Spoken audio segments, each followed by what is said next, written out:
It is a night that changed the landscape and lives. It looked like fire floating through the sky. As the Eaton Fire destroyed 6,743 homes. One of them belonged to Mark Rodriguez. We were hoping, maybe by luck, that we'd find our wedding rings. We first met Mark when he came back to search through the ashes of his home to find his wedding rings. Because your wife's not with us anymore. Right, she passed away a few years ago. Here, in fact, in the house. Oh my God, her ashes would be right here. He was part of our live coverage that week and then in stories that aired nationally and on the Grammys. But as we searched for his rings that day and an urn that was destroyed, we learned a little more about the man, a retired welder, a widower who loved his community and his home. What really is sad is that everything is burned. All of the memories, pictures, whatnot. It's like your life was erased. But even standing in the ashes of his life, he had hope. You know, everybody's good with it. Everybody's super helpful. And do you have fire insurance? Yeah. But that was 18 months ago. Today, his lot is grown over. He did not rebuild. He was scared. He thought he was going to be homeless. Quinn Rodriguez is Mark's brother. I got a phone call from my sister. It was devastating. What did she say? She said that Mark committed suicide. The man, with a sparkle in his eyes when he spoke of his wife and hope in his heart, gave up. You've read this? Yes. You don't want to read it again? No.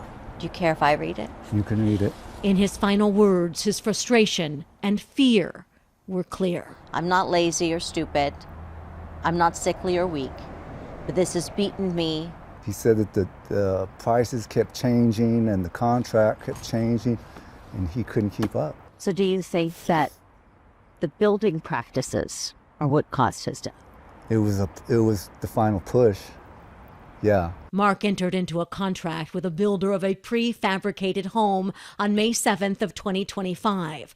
The small 2-bedroom, 1-bath was supposed to cost $315,000. The invoices started coming in immediately and fast. Based on the dozens of emails shared by the Rodriguez family, Mark had made 7 payments in 5 weeks, totaling more than $290,000. When they asked for more, on June 11th, he asked out of his contract. The company told him it was too late. When I first saw the emails, I was heartbroken because I didn't realize what he was going through. Then I got angry. Why? They were so hard on him. 3 weeks later, Mark's body was found in his truck on this mountain road with just a shotgun and a letter. Filling out forms, chasing number after number. I have met my end. I just cannot do this anymore. He was going to be all right. He was going to have his house, and he got pushed too hard. He told me, he goes, they can keep the money. They can have it.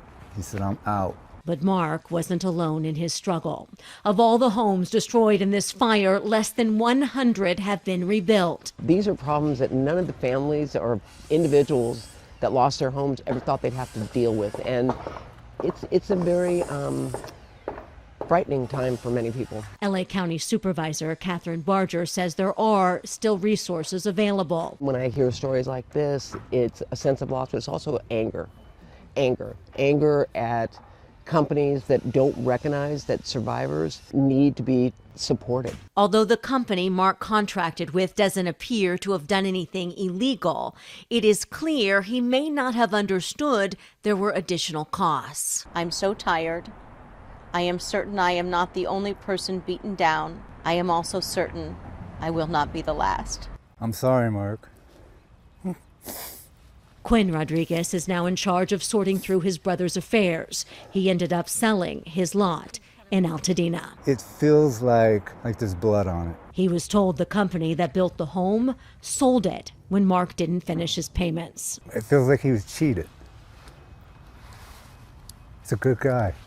And it shouldn't be like this. Quinn wants other victims of this fire to make a different choice. It leaves a feeling of guilt for me.